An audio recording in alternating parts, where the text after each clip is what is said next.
Bismillahirrahmanirrahim. Assalamualaikum and a very good morning, everyone. Thank you for joining us for today's webinar. My name is Muhammad Fitry bin Muhammad Azhar, and I will be your host and moderator for today. Before that, I would like to introduce you, and I'm glad to welcome our panel, which is Miss Ruszanna binti Rosli, our Minister of Finance, Mr. Muhammad Hakimi bin Muhammad Yazid, a lecturer in finance from University of Malaya, Mr. Ainul Muzakki bin Saifuddin, a lecturer in political economics from Stanford University, who will be presenting our webinar today entitled The Rise in Inflation. So, inflation has returned after decades of hiding in the shadows. People still appear willing to shell out to travel, go to the movies, and have a drink or two, even as surging prices and fears of recession have them pulling back in other areas. How people spend their money is shifting as the economy slows and inflation pushes prices higher everywhere, including gas stations, grocery stores, and luxury retail shops. Inflation is usually defined as a wide measure of price increases or increases in the cost of living in a country. Inflation, in any context, refers to how much more costly a particular set of goods and services has gotten over a specific time period, most typically a year. Hence, for our webinar today, we will be discussing about the causes, the impact, and the ways to control inflation. Just a little housekeeping before we get started. If you have any questions during the presentation, please type them into the chat box.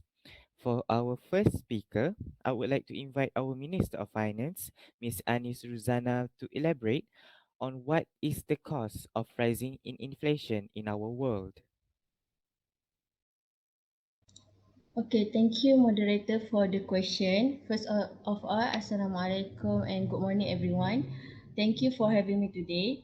Regarding to the question given by the moderator, what is the cause of rising global inflation? Okay, first, inflation can be caused by multiple factors, with demand pull and cost push inflation among the most common.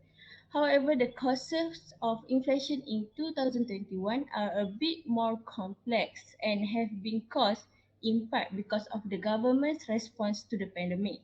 In addition to sudden increase in demand as coronavirus lockdown restriction faded and as labor shortage occurred across the country. Okay, here are some major causes of the inflation. Okay, the first major causes is demand pull inflation. Demand pull inflation happen when the demand for certain goods and services is greater than economy's ability to meet those demand. When this demand outpaces supply, there's an upward pressure on price and cost inflation. Okay, the next one is cost push inflation. Cost push inflation is the increase of prices when the cost of wages and materials goes up. Okay, these costs are often passed down to consumers in the form of higher prices for those goods and services. Okay, the third one is increased money supply. Increased money supply is defined as the total amount of money in circulation, which includes cash, coins, and balance in the bank account according to Federal Reserve. Okay, if the money supply increase faster than the rate of production, this could result in inflation, particularly demand pull inflation, because there will be too many dollars chasing too few products. Okay, the fourth one is devaluation. Devaluation is downward adjustment in a country's exchange rate, resulting in lower values for a country's currency. The devaluation of currency makes a country's export less expensive. This will encourage foreign nations to buy more of the devaluing country's goods. Devaluation also made foreign product for the devaluing country more expensive, which encouraged citizens of the devaluing country to buy domestic product over the foreign import. Okay, for example, for devaluation, China perhaps most known for this tactic, as the United States and other nations have frequently accused China of working to devalue the yuan over the years. Okay, the next cause is rising wages. Rising wages is exactly what it sounds like, which is an increase in what's being paid to workers. Okay, so wages are a cost of production. If wages rise a large amount, businesses will either have to pass the cost on or live with lower margins. Okay, the exception is if they can offset wage growth with high productivity. However, some believe that an increase in wages could result cost push inflation due to higher costs to businesses, while others believe that higher wages across the board will also increase demand enough to offset a spike in price. Okay, and the last cause is policies and regulation. Certain policies can also result in either cost push or demand pull inflation.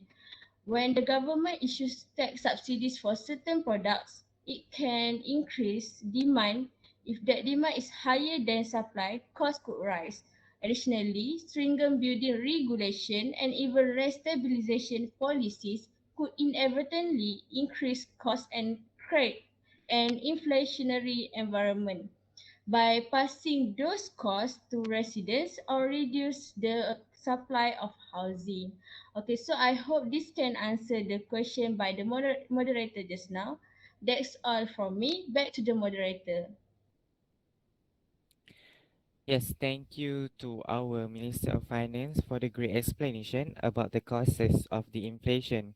So, our Minister of Finance has stated six causes, which is demand pull inflation, cost push inflation, increased money supply, devaluation, rising wages, policies and regulations. So next, I would like to invite our speaker, which is a lecturer in finance from University of Malaya, Mr. Muhammad Hakimi bin Muhammad Yazid, to discuss on the impact of inflation. Thank you, moderator. Before we go through to the impact of inflation, I would like to thank you to the moderator and because and the all panel because I have been invited in this webinar. First of all, I am interested when Susanna mentioned that one of the cause of inflation is caused by devaluation. I want to highlight this point because, in my opinion, it is a major cause of inflation.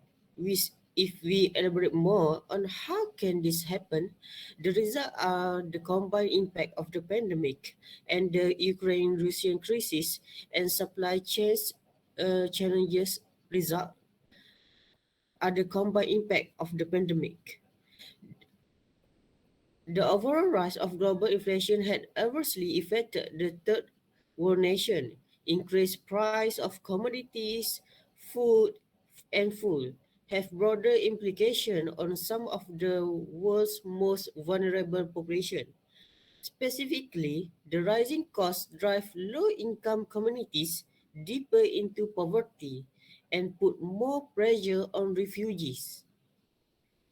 Humanitarian effort for displaced population are already struggling with food shortage and access to healthcare service face a greater risk to volatile economic activity. In addition to the inaccessibility of resource, the timing of this comes when aid funding has been significantly reduced. In a report on decreased humanitarian aid by the United Nations, two-thirds of major United Nations programs have been scaled down or closed, with deep cuts made to food, water, healthcare, and relief service for people of violence. UN Emergency Relief Coordinator Martin Griffiths announced, "If we have one message for the world today, do not stop now." He emphasized that importance of the member state acknowledgement that out of the headlines doesn't mean leave behind. In report by the World Bank, global food and energy price shocks amount as approximately 3 3% of core inflation variation in income countries, which is more than half that of advanced economy, which with stock to commodity markets, destruction to international trade, production and consumption, a statistical analysis from the International Labour Organization announced that price will remain high in the coming years. These higher prices can erode the value of wage and saving, ultimately decreasing the personal wealth and household. I think that is all about the impact of inflation. Thank you. So, thanks to our speaker for the overview regarding to the impact of the inflation. Next, I would like to invite our last speaker, a lecturer in political economics from Stanford University, Mr. Ainul Muzakki bin Saifuddin, to present on how to control the inflation.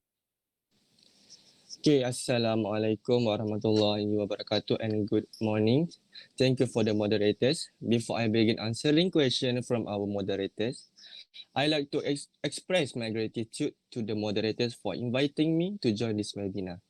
So without further wasting any time, I resolve the question of how to overcome inflation. So generally, inflation is caused by the failure of aggregate supply to equal the increase in aggregate demand. Some of the important measures to control inflation are as follows. First, monetary measures. Second, fiscal measures. And last, other measures. Firstly, monetary measures. The measure is focusing on reducing money incomes. This policy includes credit control, demonetization of currency, and issue of new currency. So we must know how credit control can overcome the inflation in any country. The central banks of the country adopts a number of methods to control the quantity and quality of credit.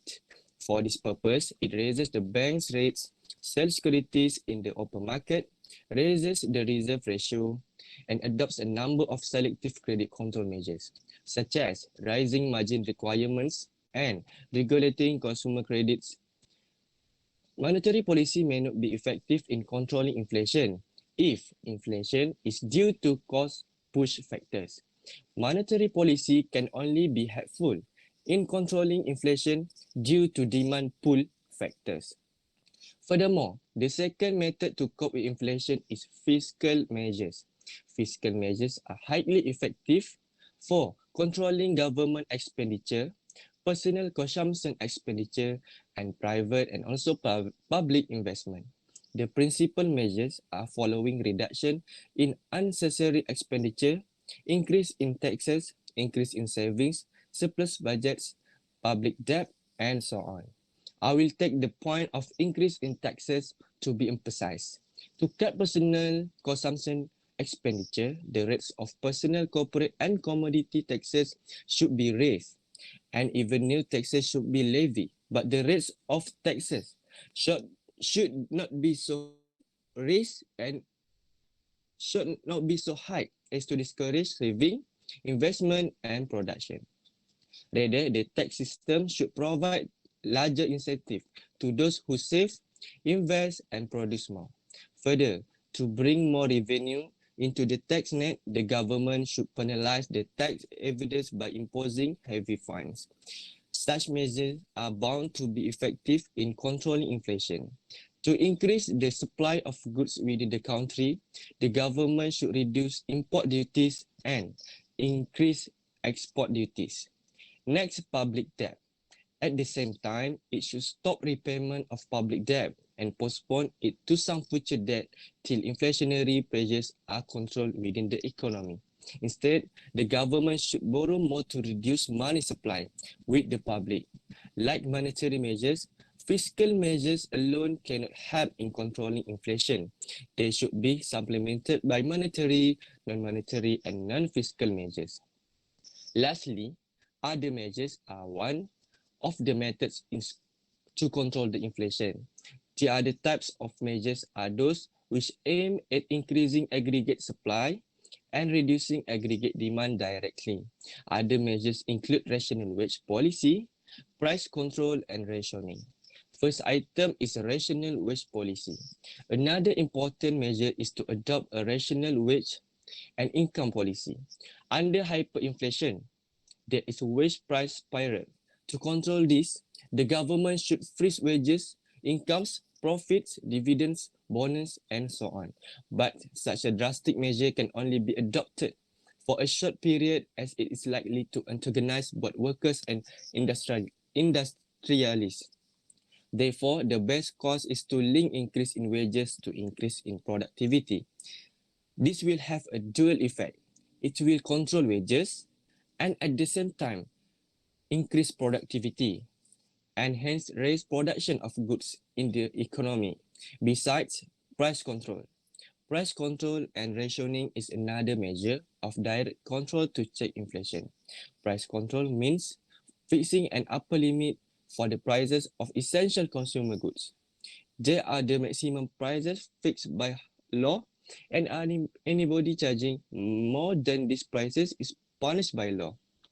But it is difficult to administer price control. From the various monetary, fiscal, and other measures discussed above, it becomes clear that to control inflation, the government should adopt all measures simultaneously. Inflation is like a hydra-headed monster, which should be fought by using all the weapons at the commands of the government. That's all from me. Back to moderators.